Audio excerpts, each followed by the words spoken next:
বিয়ে না হলে হয়তো জানতেই পারতাম না বাবার বাড়ির কি অস্তিত্ব বা মহিমা।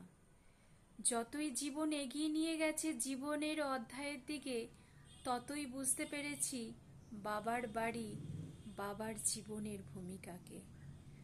আজ স্বীকার করতে বাধ্য হই, বাবা শব্দটি অনেক মহৎ, অনেক বিশাল, যার ব্যাখ্যা কোনো একটি ছোট ইঙ্গিতে পরিভাষায় সম্ভব নয়।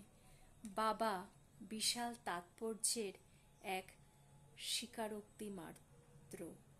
জীবন এগিয়ে গেছে জীবনের মতন করে। বিয়ে না হলে হয়তো কোনোদিনই বুঝতাম না বাবার সাথে কাটানোর সময়ের সেই সান্নিধ্য কতটা স্মৃতিবিধুর।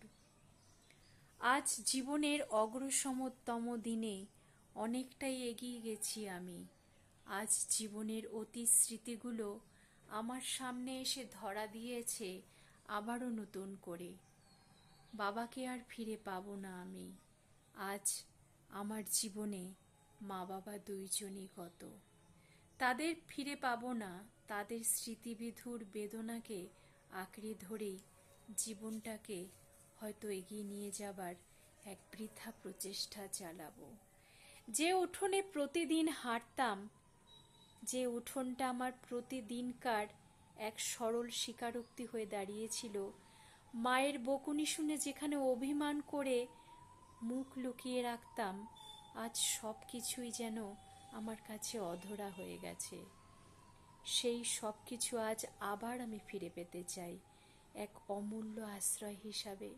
আজ আমার জীবনে কেউ নেই, তারা নেই, তারা স্মৃতি হয়ে বেঁচে থাকবে আমার এই জীবনের বিস্মৃতির তলে। ভুলতে চাই না মা বাবা গো তোমায়, আজীবন তোমাদের পাথেয়কে শ্রেয় করে এগিয়ে যাব এই ভরসাই রাখি তোমাদের কাছে। সত্যি বিয়ে না হলে জানতাম না শ্বশুর বাড়ির ছাওয়া পাওয়া আর দায়িত্বের ভিড়ে যখন মনটা ভারাক্লান্ত ক্লান্ত হয়ে ওঠে, যখন মন ছুটি চায়, তখন বাবা সেই ঠিকানাই খুঁজি। জানি সেই ঠিকানা আজ আমার কাছে বিরল, বিরলতর হয়ে গেছে। আজকে আমার জীবনে মা বাবা যে কেউ নেই, তবু তাদের অস্তিত্ব কিছুটা মনের আঁকিবুকি স্তরে নিজেই কল্পনা করে নিই। আছি মাত্র আমরা দুই বোন, একে অপরের পরিপূরক হয়ে। ভাবতে অবাক লাগলেও জীবনের তোমাদের দেখানো আশীর্বাদ, দেখানো পথভ্রষ্ট হতে দেয়নি আমাকে। আমি এগিয়ে চলেছি আমারই মতন করে, আমারই কিছু স্বপ্নকে জয় করবার উদ্দেশ্যে। শ্বশুরবাড়ির চাওয়া পাওয়ার তিক্ততার ভিড়ে যখন মনটা আজও ভারাক্রান্ত, আজও চাওয়া পাওয়ার নিঃশ্বাসে নাভিশ্বাস হয়ে ওঠে, মন ফিরে পেতে চায় সেই ঠিকানাকে। জানি সেই ঠিকানা আমার জীবনে বিরল, তবু খুঁজে ফিরি বাবা তোমার ঠিকানা। এখন বাবার বাড়িতে যাওয়া আর হয়ে ওঠে না, সে ঠিকানা আমি হারিয়ে ফেলেছি বহু যুগ আগে। রাখলেই হয়তো সেই জীবনের শান্তি পরিশান্তিতে পরিণত হতো। শ্বশুরবাড়ির দায় দায়িত্বের ভিড়ে মনটা ক্লান্ত ভারাক্রান্ত হলেও আজও নিজের অজান্তেই সেই বাবার আশিসটুকু মাথায় এসে ঠেকে।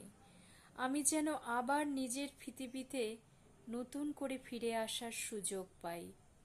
সব কিছু যেন আবার আগের মতন হয়ে যায়, জীবনেরই এক অলেখ্য উপন্যাসের মতন।